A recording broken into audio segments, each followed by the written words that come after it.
EV Comply, simplifying your charge point installations. Hey you, it's Friday the 18th of June, and as ever, here is your latest EV roundup brought to you directly from EV Comply. Kickstarting this week, Ford are to buy EV charging management platform Electrify. So Ford Motor Co said on Thursday it would acquire Electrify, which provides charging management and fleet monitoring software for electric vehicles, as the car maker aims to electrify 40% of its automobiles by 2030. The Californian-based Electrify's platform helps track the real-time status of vehicles, chargers and maintenance services, besides providing fleet electrification. The Michigan-based company did not disclose the terms of the deal, which is expected to close this month. We do know that it will allow Ford to offer charging solutions for customers, making the switch from fossil fuels to electric batteries that much easier. Here's an interesting one for you. There are 300,000 private EV chargers in UK homes, compared to around 42,000 public charging points. So, is it time to share? Sharing your charger could maybe supercharge the EV uptake. That's exactly what company CoCharge think is the solution. Now, they have an app that encourages people with home electric car chargers to share them with their neighbours. The firm argues that with having just a small fraction of people with home chargers share, then this could revolutionise the EV uptake. They say there are plenty of chargers out there. There isn't actually a problem if we just share the chargers we've got. A host only needs a charger once a week at most, so you've got 6 nights and 7 days a week when you're not using it. So what do you think? Would you be up for sharing your charger with a neighbour? Battery health checker, charging booster, zero emissions ambulance and solar powered fridge are the latest winners of the £20 million government EV Innovation Fund. 4 new projects have received a share of the pot. We've got the BEV Scam project led by Agile Charging. They've won £219,181 for the Innovation Fund to develop a plug-in device for EVs that records batteries' health. The Chilled Ox is a project to develop solar-powered refrigeration systems which will enable up to a 37% increase in battery range for small commercial vehicles. They gained £363,577 of the government funding. A further £466,429 has been allocated to the Hydrogen Power Specialist Health Vehicle project, which will enable HVS to develop a zero-emissions ambulance. And the final winner is Rural Grid Boosting, led by Leicester. This project, which has won £544,109 of the backing, will develop a kinetic battery to provide a temporary power boost to ultra-fast EV chargers in rural areas. In other news this week, Jaguar Land Rover is developing a hydrogen fuel cell vehicle based on the new Defender SUV, and they plan to begin testing the prototype next year. The prototype program, known as Project Zeus, is part of JLR's larger aim to only produce zero tailpipe emission vehicles by 2036. JLR has also made a commitment to have zero carbon emissions across its supply chain, products and operations by 2039.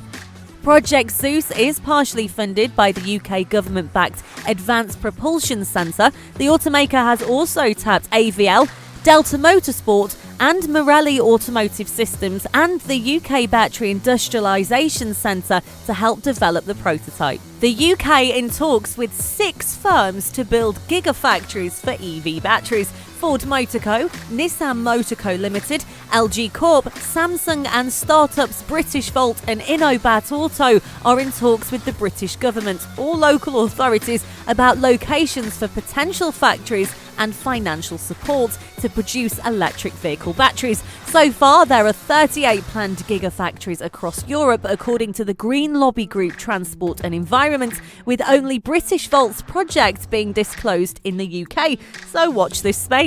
So we don't normally do politics here on the podcast, but do you know what? If it's mentioning EV, then yeah, all right, we'll go there. We will.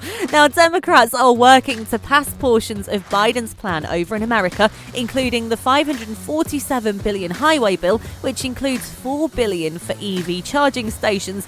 But will that be enough to cope with the imminent EV boom? Now, in America, we do know that 4x4s and trucks seem to be very popular. So will that be the way forward in converting Americans over to EVs quicker? Now, Ford expects 40% of its sales to be EVs by 2030 after its first week on the market. The new Ford F150 Lightning pickup truck, the electric version of America's best-selling vehicle, may I add, racked up 70,000 orders and counting. Now, we have had similar vehicles to the market, including obviously Tesla's lineup, the Hyundai Ioniq, the Nissan Leaf, and of course Porsche's Taycan. But none has the potential to shake up the EV market like the Ford F150 Lightning over in America. Figures like this are undeniably impressive and might be all the government needs to have that extra push to let go of funding that bit sooner. So Ford just might save the day, who knows? This is an interesting one. An ultra-high-speed ball bearing for electric vehicle motors has been developed, and it claims to be the world's fastest grease-lubricated deep-groove ball bearing for EV applications. What a mouthful!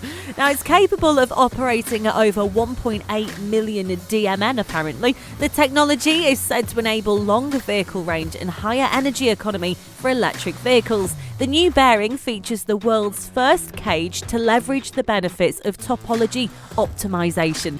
NSK fills the bearing with a proprietary grease that reduces lubricant churning resistance and any subsequent heat generation, prolonging both grease and bearing life and reducing the risk of seizure. It is the combination of special NSK grease and newly developed cage that enables the high-performance deep-groove ball bearing to operate so well, and I have never read anything so complicated. US company General Motors has announced a dramatic increase in its planned investment in electric and autonomous vehicles, pledging to spend $35 billion in support of the transition to zero and low-emission vehicles over the next 5 years. Announcing the new investment strategy yesterday, the US auto giant said it had increased its planned investment by 75% compared to its initial EV strategy, which was announced prior to the coronavirus pandemic. Lincoln Motor will launch its first all-electric vehicle in 2022, followed by 3 other EVs as part of the luxury brand's goal to electrify its entire portfolio by the end of the decade. The first EV will come to market just in time for their 100th birthday celebration. They're keen to catch up and have set a lofty target for half of its global sales to be zero-emission vehicles by 2025. These new vehicles fall under Ford's commitment to invest $30 billion into electric vehicles through 2025. This is great news. Wilmot Dixon has announced it will roll out electric vehicle charge points across all of its sites and offices. The company said it is working with EV charging company Rollac to install charging points at more than 100 locations across its sites and offices in England and Wales during this year. Now, they have nearly 300 people that have switched or switching to electric cars under the company's car scheme, which is even better news. The company said the move is part of its pledge to become net zero by 2030 without offsetting.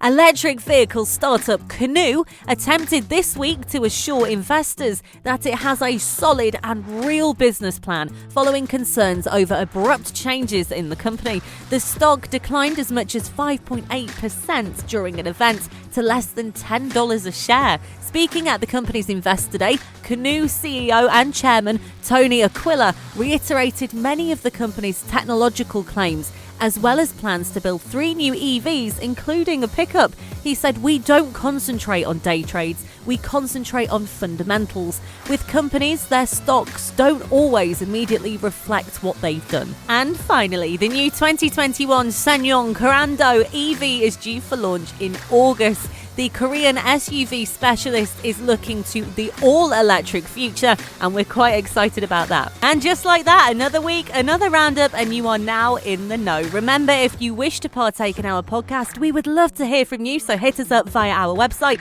It's ev-comply.com. From everybody here at EV Comply, you make sure you have a top weekend.